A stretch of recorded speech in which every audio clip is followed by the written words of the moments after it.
We're going to be looking at arithmetic operators, and this is continuing our notes for the database management systems, focusing on SQL. These notes can be found in the description below the like button, and more videos about these notes can be found in the playlist below the like button. But for arithmetic operators, we have plus, minus, multiplication, and division. For this example, like query 27, we want to show the effect of giving employees who work on the product X project a 10% raise. So let's say we have Q27 here. This is going to be our code. We want to select from our employee works on in project, where our SSN is equal to ESSN, and the PNO is equal to project number, and the PName is equal to project X. So these are what we need to require for it to be in our select, and our select itself is going to be the first name, last name, so these are what we're returning, and we have our 1.1 times the salary as increased sal. Now there's a lot going on here. First, we have our salary right here. That is set. Now, this 1.1 is going to be like this 10% raise. We're doing this math right here with our arithmetic operator, the multiplication, to increase it, and we're storing it as a new variable called increased sal. The as is using an alias, giving it another name to something.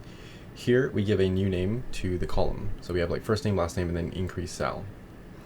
Remember that a query is a read operation. Update, insert, and delete are all going to be write operations. So be careful not to continuously write, otherwise every time it's called, it's going to increase it more and more, and we might not want that. The as is just renaming, so it's reading. Next, we're looking at our substring pattern match, and then we're going to look at our order by. So for substring pattern match, it's like a comparison operator. It's used for string pattern matching. The percentage sign replaces an arbitrary number of zeros or more characters, and underscore replaces a single character. So this percentage sign is when we know we're going to have something in this space, but we don't know the actual size of it. So for example, our address is like this. We have like Houston and Texas, right? Well, if we have Houston, Texas, what if we want more to the left? Like we have the state, or, well, this is the state. More if we have like the country. So if we have the country, we might want to put that on the left. But let's just say there's multiple Houston, Texases in the world. So we could put like different country, but we don't know what that is yet. So we put a percentage there as like a placeholder. And the same thing like after this, we put like a specific address or something right here. And then this next one, we know SSN, Social Security number in America, is in 9 digits. So we know this has to be 9 digits. But if we don't know all of them, we can just leave placeholders with these underscores. So that's it for our substring pattern matching. We're just pattern matching our substring. Next, we have order by. And the order by clause is used to sort the tuples in a query result based on the values of some attributes. So let's look at our query 28. We want to retrieve a list of employees in the projects each work on, in order by the employees department in a descending order, and within each department ordered alphabetically by the employee's last name, the first name, and it's in ascending order. So let's say we do all of this, right? We want to retrieve a list of employees in the projects each work on. So that's going to be the employee, the department's last name, first name for the employee. We want to retrieve the project they work on, so that's the project name. And it's by department, so we want to retrieve the department name.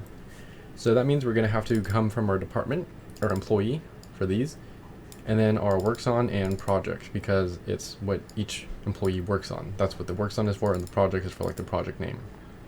Now, we have to link all these together, so we're just going to do that down here, where we link the tables together.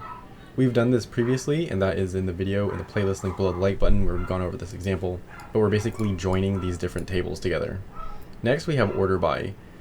And in our order by, we have our D name. If it's descending, it's basically saying, well, we have our first names, right? And let's just say we also have our last names right here. I didn't include the project name or the D name, just the first last name and increased sal. I'm going off the previous example right here. So this would look a little bit different if we were to do this one, but just basically the same. We can see that we have all these names, like these first names, last name, and increased sal here. And we can see that 2 of these people have the same name.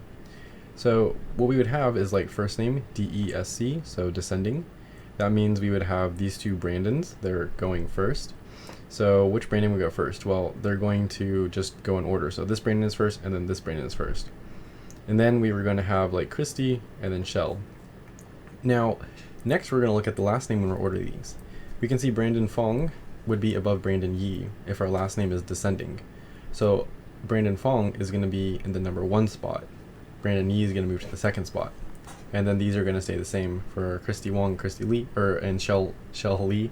And then we are just going to add our increased cell to this when we're returning. So that is going to be how we reorder that. So that's going to be our order by notes, and that's our substring pattern matching notes, and also our arithmetic operation notes.